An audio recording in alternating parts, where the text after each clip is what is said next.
This is Why Am I a Mets Fan? A podcast hosted by Samantha Croston and Ashley Wenskoski.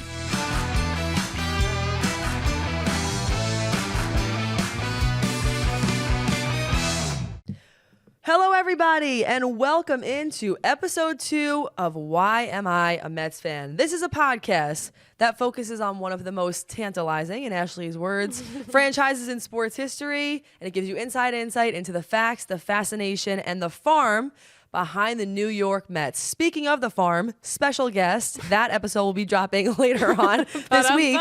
Did I just do a drum roll? Yeah, it was like a da-da-da, like... We're getting silly tonight. This is Ashley Wenskoski, my co-host. I'm Samantha Croston.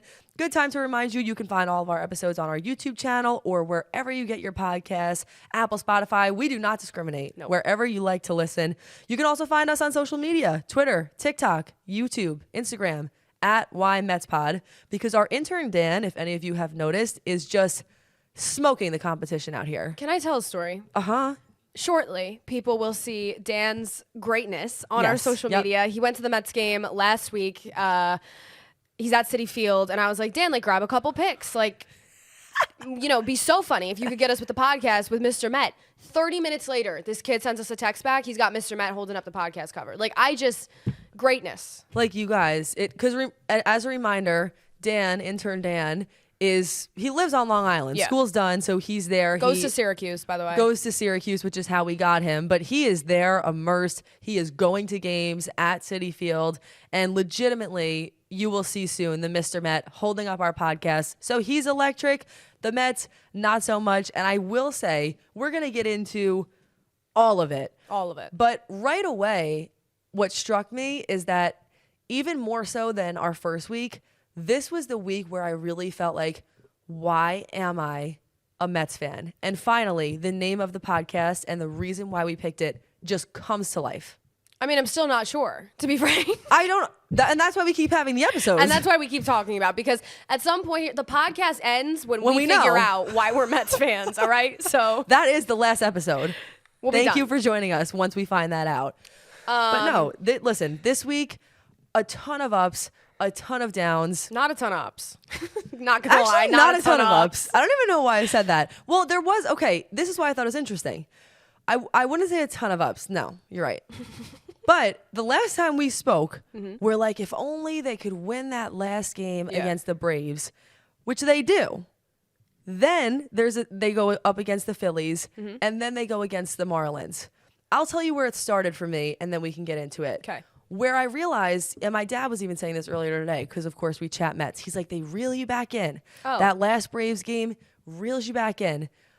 But then that first Phillies game is where we really see the turning point. Because the Mets are up, Edwin Diaz blows the save, and all of a sudden you're like, this is just not what I was wanting.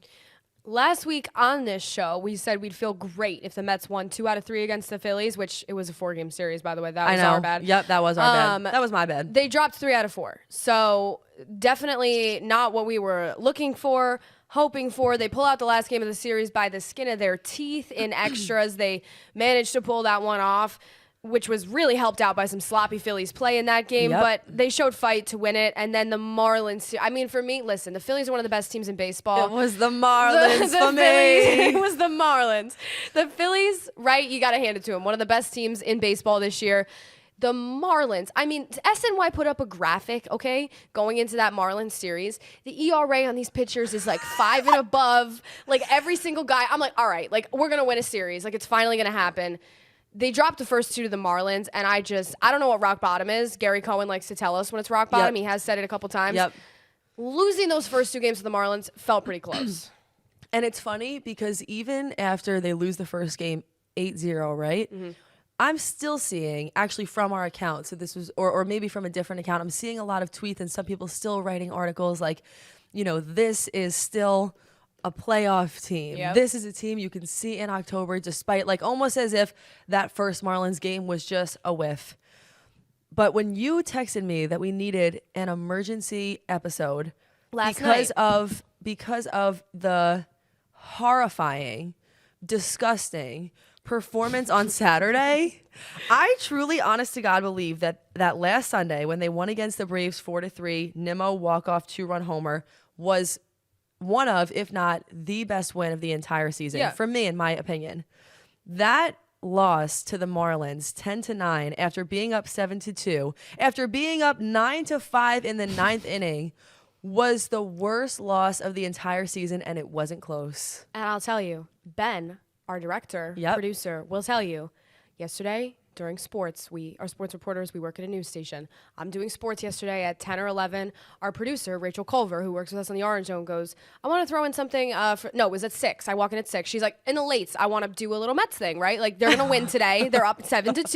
She's like, I'm going to put in something with the Mets. I'm going to advertise the podcast on the news. I'm like, great, sounds good. I walk into the sportscast at 6:25 or whatever it was. They had just lost 10-9. Ben will tell you, I walked in and I was like, don't talk to me about the Mets. I don't have any words. I have no words. Like, truly, after that 10-9 loss to the Marlins, speechless. Like, literally kill the graphic at that point. Or actually, maybe it's the perfect time to run it, because it's like, are you wondering why you're still a Mets fan? Because I am. Come talk about it with us. And there were a lot of things that led up to that, but I feel like let's just dive right in with Edwin Diaz. Yeah. Because what's the issue? My dad said it today, and I'm going to repeat it here because I thought it was funny. Yep. He said that instead of them playing the trumpets for Edwin Diaz, he thinks they should start playing the tuba. Wah, wah, wah. The wah, wah, wah. I had somebody text me and say that Edwin Diaz deserves to have the trumpets taken away from him until he gets better. So, look, and I don't know. fans can be mean. We're not actually trying to be mean, and we support Edwin Diaz, okay? We do. He's blown 4 out of his last 5. I mean, at the top of the notes here, I wrote, oh boy, under Edwin Diaz's name, because that tells you where we are. The Mets are much closer to 500. If he didn't, I think right now they're 4 games back, 5 games back. They're 500 without those 4 blown saves. Clearly, he has a case of the yips. I mean, I hate that word. Even you saying that word scares me. You don't like it? Because it makes it seem real. Like, and how do you get? He has the yips. How do you get out of that? Edwin Diaz has the yips. I think more than anything, right now, physically, I'm sure there is he's been working back, right? Didn't play at all in 2023. That injury, that knee injury in the World Baseball Classic, it is hard to come back from that. I have here, like, historically, athletes need a couple years to come back from major knee surgery. Ronald Acuna is one who went through it across, with the Braves, across the division. But listen, I think a lot of this is likely mental, and I think Steve Gelbs of SNY touched on that, prior to the broadcast this weekend and this Sunday. He said that Edwin Diaz was crying at his locker post that 4th blown save on Saturday. I mean, listen, athletes are humans. It's tough when the press is down your throat and you're this all-star shutdown closer, and now you can't close a game to save your life. You go in with a 4-run lead and you blow a save with a 4-run lead. That is not the Edwin Diaz of old. That's not the Edwin Diaz we know. And I mean, just to hear that he's taking it so personally, I think is what sticks out to me there. Lindor goes up to comfort him at his locker. Like, he literally has his hands in his head in his hands, is crying. It's just, you feel for the guy. And more than anything, you hope that he can turn it around, not only for the Mets, but for himself. And granted, I mean, there has been a lot of different versions of Edwin Diaz that this fan base has seen. Yes. There were times where I feel like people were ready to kick him out of New York. He has an amazing year in 2022. He misses 2023. You mentioned, I also saw in the notes, this is his first year with the pitch clock. He's recovering from an injury. Yeah. All of those things are true. But I got to be honest, like, I don't know that all of that has that much to do with it. I mean, he even said, he's like, my body is fine in the interview. Mm-hmm. I'm thinking about things too much. That is so hard. And I'm not going to give away who our guest is, but he discussed this about just the mentality that you must have, especially as a closer. Yeah. As a pitcher in general, as a closer specifically. I mean, it's kind of like, I really feel like it relates to like a kicker in football. It's like you are coming in and you have one very specific job that you either do or you don't. And everybody sees it. You are either the hero night after night, or you live long enough to see yourself become the villain. And right now, he is in that era a little bit. And I wanna see him succeed, but it's crazy. I almost feel like, just based on, even just whatever, I say this a lot, but I grew up being a lacrosse goalie, played in college. I really feel like that's something where you just need to mentally battle out of it. Like, that's what's going to cure it. I'm not sure. Pitcher's mountain, loneliest place in sports. They say it's him up there and no one can help him. And I mean, listen, I hope he gets out of it. I hope that truly it is a mental battle that he can fight. I think a part of it's got to be, right? I mean, we touched on it before, but the Mets have made it such an in-game experience. When Edwin Diaz comes into the game, the trumpets played, the light show. I mean, it's an event, and it's now night after night. The event isn't coming through. It's like you bought tickets to a concert, and the concert isn't good, you know? Yeah. So just for what they've, I guess, built it up to be, that has to put more pressure on the situation if you are Edwin Diaz. And listen, I mean, the Mets could use him to figure it out, obviously, but just personally, like from a mental health standpoint and, you know, with what Steve Gelbs was discussing, there's no one who cares more than that guy.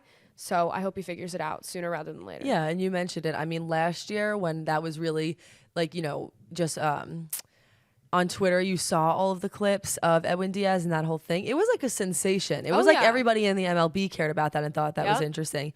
So we're rooting for the best for him. On another note, Steve Cohen, tweets and deletes. Tweets and deletes. That's something we wanted to talk about. This was a little bit earlier in the week.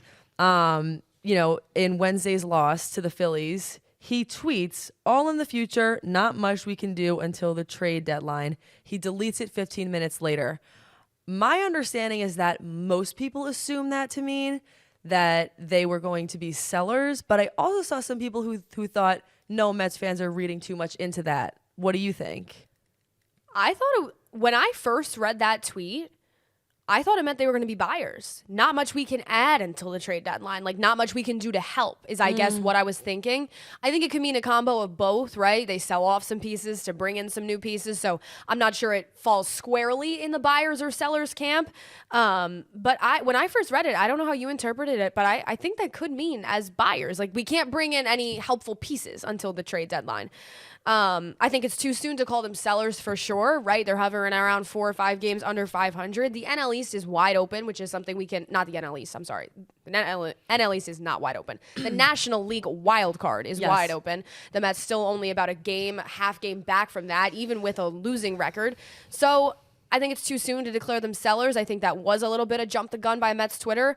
Maybe that's what he meant. Maybe he meant buyers. I'm not sure. I guess we'll see how it shakes out. But I do think it's interesting how he deleted it. I mean, not that it matters, but why do you think that he deleted it? Like, was it honestly not meant for Twitter? Like, who tells Steve Cohen to delete a tweet? Like, who is it? David Stearns? And is there who has the jurisdiction to do that? He owns the team. Or did he just ultimately regret it when he realized he realized the reaction? He's like, maybe I should have kept that to myself. It was meant for his burner. It wasn't meant for his real account. I don't know. Was it like, I don't know, meant to be like a text or something and actually accidentally ended up being tweeted out? I have no idea. Steve Cohen to me seems like the kind of person who like just runs all of his own social media. I think so. So I'm not sure how that happened, but still all very interesting. And you bring up an interesting point there that I also thought would be interesting to talk about. At this point in time, we're recording this podcast on a Sunday. You mentioned it. There are 5 teams in the National League as of today with winning records over 500. Yeah. Just 5. Mm-hmm. And it is interesting. It's like, yes, the NL East is on lock. The Braves, the Phillies. It's a tough situation. Yeah. But beyond that, it's not like there is not a chance here, or it's not like we can't just throw in the towel in the middle of May. That's not the place that I'm at personally. And I think why people were so alarmed by that Steve Cohen tweet maybe is because Steve Cohen grew up a lifelong Mets guy. So lifelong Mets guys that I know in their 40s and 50s and beyond, both of our fathers, like sometimes Steve Cohen tweets like a guy who's been a lifelong Mets fan. Now he happens to own the team. I know. I think people may be looking for a little more leadership rather than just like a not much we can do till so that's probably why he deleted it, be more of, I guess, a guiding voice.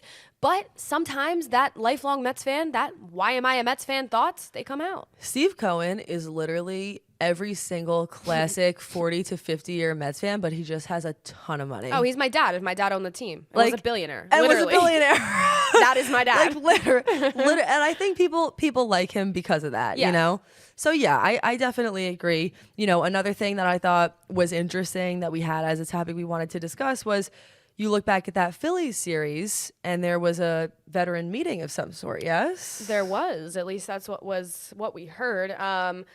During that Phillies series, Carlos Mendoza addressed the team post-game, which he has not done yet this season. So that's interesting. You know, a little bit of a slide, take the reins and have a little post-game talk. But per Steve Gelbs, again, we get a lot of our info from Steve. Steve, you're doing great work out there. I feel like Steve brings us the insight into that clubhouse like no one else. And I understand that's his job, literally, as the SNY in-game reporter. But the tidbits that he brings from the clubhouse, from the vending machines, are phenomenal. From the vending machines. Anyways, per Steve Gelb's report, during that Phillies series, Francisco Lindor, Brandon Nimmo, and Starling Marte had a little meeting post-game. He said it was prior to taking a shower, prior to getting changed. They were talking intensely. And Steve Gelbs, grabbed Francisco Lindor afterwards and asked him really what it was all about. And he said that they are really trying to be proactive about making sure they get this thing turned around sooner rather than later. Lindor said that last season the team got complacent with all the veterans on the roster, thought they would turn it around, right? It's a team full of high-name veterans. We'll get through it. Never did. Before they knew it's the trade deadline, everybody's gone. And Lindor said, quote, "We are not going to let that happen this year." Now, Francisco Lindor, I have to give credit where credit is due. I think Francisco Lindor is really the guiding light on this team. I know we touched on a little bit last time, right? Who's kind of that captain voice.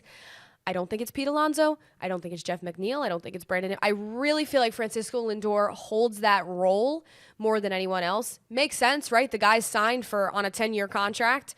Certified glue guy. Certified glue guy and certified voice in the room that people listen to and want to play for, right? We were talking about Edwin Diaz. He's crying out his locker. Francisco Lindor is there to pick him up. Yep. So, yeah, I mean, I guess it's good to hear them have those types of thoughts, and to be that, I guess, aware of the situation and what they're looking towards. It's about to be Memorial Day. They want to, make sure at the trade deadline that it doesn't happen again. I did think it was interesting that Alonso and McNeil were not at the meeting. Maybe they just were taking a shower. Could be something as simple as that, but... Yeah, and I understand not being able to read into that too much, but what it did make me realize, definitely agree with you about Lindor, which is kind of amazing considering the fact that he himself, had been slumping at one point, and I do feel like he has... honestly, just a really good spirit. Like, I really like him, and I'm so happy that he's here and he's here to stay. But I've also been seeing some tweets with some interesting, kind of graphics and movement that revealed to me. Like, for me, I feel like with the Mets, it's like when you plug one hole, another one opens. That's the issue right now, is that if the hitting is working, then the pitching isn't working. If the pitching is working, then you don't have a guy who can close. It very, very infrequently this week has there been a time where they're operating on all cylinders. Yeah. And it was one thing to say that a part of that was because of the strength of schedule. And we knew that was a legitimate factor, that they hadn't really played very many of the true bottom of the barrel teams in MLB. Yeah. But the Marlins are that team. The Marlins are the bottom of the barrel. Yes, they are. And they took 2 of 3 from the Mets. Yeah. The Mets won today. But for some reason, that doesn't even feel all that encouraging. It feels like too much happened. Yeah. You know what I mean? Right. Like, I need to see a few more wins to... I'm never out, but I need a few more to just kind of get my spirit back in. Well, and the stat about, right, it's like if Diaz doesn't blow those 4 games, they're 500. They're pretty much... But it's like, all right, well, he did blow those 4 games, right? Like, the record... You can make these excuses and say, well, this happened because of this and this happened, but all right, that's cool. That doesn't matter come August and September. But the record is the record. No, but that's so funny because I do feel like, I wonder if that's like I don't know, every fan base or just the Mets, but I feel like my dad is even always thinking like that. He's like, if XYZ. Yes. If Edwin Diaz wouldn't have had that blown save in the first game against the Phillies, then they also would have won another game and they would have only had to have this happen. But none of that happened. My dad still does that with the 2015 World Series. He's like, well, like in game 1, if like that didn't happen with Cinder, and I'm like, but it did. But it did, and it is happening. Life of a Mets fan. Right. It's a matter of moving forward, figuring out what to do. And I will say, good time to mention our tweet of the week. This one is coming from Michael G. Barron. He said, my daughter just asked why there's a Bible in the drawer in the hotel. I told her it's for people to use after they watch a Mets game. Heater. I mean, that Heater is of a actually really funny. Like, there are a lot of ways to go after the Mets when you are a Mets fan and you love them, but you're disappointed. That was very creative. That's so almost like diabolical. like That is a little evil, but I love it. Well, honey, let me tell you a story about what this book is for. She's gonna grow up like, oh, I know what this book's all about. Anyway, yeah. Listen, we're rooting for them. Any other topics that are burning topics that are on your mind for discussion? I think Alonso. Last week we were down on Alonso. Yep. We asked Mets fans, what their thoughts are on his contract situation. We can lay off that this week, but he's heated up recently. It's good to see. I think if this Mets lineup has a fighting shot at heating up in general, it does start with Alonso. And a lot of that he was discussing was because of JD Martinez, who we had a clip of on the show last week on our first episode. We got to talk to him when he was down in Syracuse. A great veteran presence at DH. I mean, this is a guy, he's a 6-time All-Star. He gets it. He's been around the league. He's seen some things. But JD told him, he played a major role in fixing Alonso's swing during the Cardinals series. He told Alonso that he saw him pulling off, turning his body too much on his swing, showed him a drill to help him fix it. And I just think that that's exactly why the Mets signed JD Martinez. Yep. Maybe we didn't think it would be with Pete Alonso, quite frankly. Maybe I thought it was going to be like mentoring Brett Baty and some things like that. But hey, that's why you have a guy's presence like that there, and it's been working for Alonso. I mean, in the last week, he's got a couple of home runs. He's picked up the pace, and the Mets need him too. If this lineup is going to figure it out 1 through 9, I hesitate to say it starts with Pete Alonso, but he's a big part of it. Well, in the last 7 games since the last time we spoke, 31 at-bats, 5 runs, 8 hits, 1 home run, and he's batting .258. I'm comfortable with that. Yeah. And I think when you say, about the spark and what he's able to provide, those numbers give that feel for me. And it's funny, like when you look at actually some of the scores and whatnot from the past week, like there were days where the bats were batting. Wednesday they lose 10-5, but that's still 5 runs. Thursday they of course win 6-5 in extras. Like there are a couple of times where I do feel like they even, I mean, honestly, I almost hesitate to say this, but even in the game on Saturday, I know it's against the Marlins, but still they lost 10-9. Yeah. I mean, I said they were hitting out of that ball. Yeah. I said last week that the pitching's been keeping them in games. I think that's been true this season as a whole, but it wasn't true this week. And when you have a lineup that, they scored 9 runs, right? They still lost the game. That is discouraging. But I think the lineup is, as I said last week, underperforming as a whole. I think that's the portion of this team that if all of those veterans really started to figure it out, or not even all of them, like 3 or 4 of them, snap out of some of those slumps, I think that the Mets would be in a much better spot. You have a lineup that's pretty much underperforming on a day-to-day, week-to-week basis. Even if they were just performing up to the caliber we expected them to in the spring, this would be a different story record-wise, and it would be a different story atmosphere-wise. The one other person who you put on this list who I think it would be interesting if we discussed is Brett Baty. Yeah. His last 7, 10 at-bats, 1 hit, 1 RBI, 5 strikeouts. He's currently batting .235 overall. But the data you put down about the StatCast is interesting. Is that new this year that they do? New like this week. They week. just released it. Okay. StatCast has new swing data, measures a bunch of things, right, about a guy's swing, which I just think is so interesting that in this day and age, modern technology, like we can have these things. I kind of love that. We're so blessed. Yeah, we really are. To live in 2024. But anyway, measures how often a player squares up the ball when making contact. And Brett Baty has the lowest percentage in Major League Baseball. Squares up a ball about 18% of the time he makes contact. Not only is he not making contact, but he's not making good contact. And that's how I think he's still overmatched in this Mets lineup. I mean, I wrote it here. I don't know if it'll happen, but does he see Syracuse again? If you get into the month of June, July, and Brett Baty's a dead hole in your lineup, you got to do something. I don't know. And it is interesting. Like, to that question, my first answer, I'm inclined to say, is no. Yeah. But I do feel like one thing about Steve Cohen and company is I do feel like they're pretty quick to make a switch. I feel like, they want to see some movement and they want to see what pieces are going to work. So that's what we have our eyes on for the moment. We are hoping for a better week this week, and there are going to be, I believe, some easier games. So what else is there to say about that Marlins game?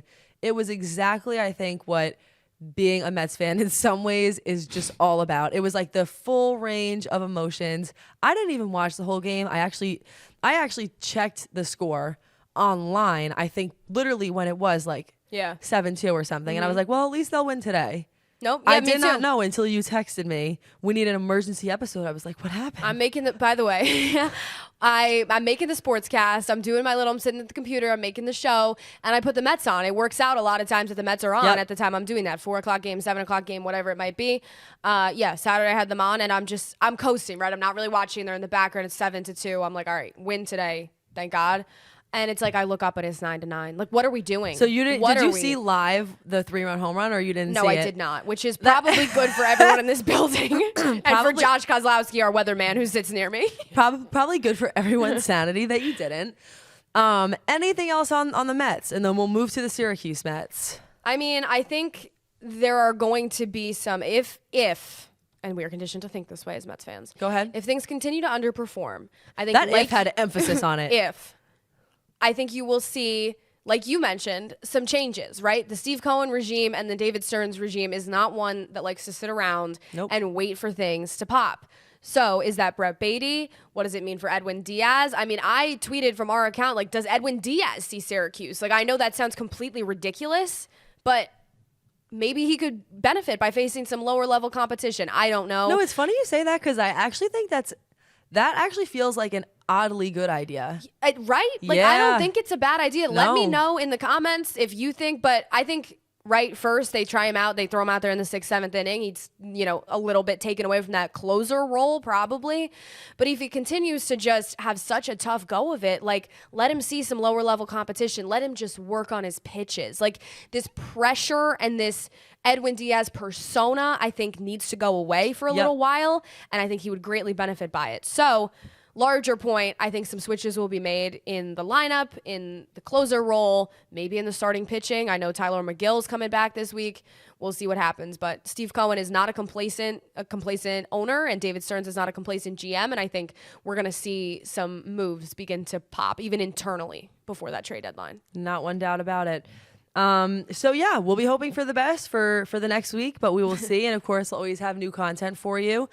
Jumping real quick to the Syracuse Mets, you guys, this team is on a freaking heater. Their record is 27-16 right now. It's second in the International League East behind Scranton. 2 games back. Scranton is also the next team that they're playing.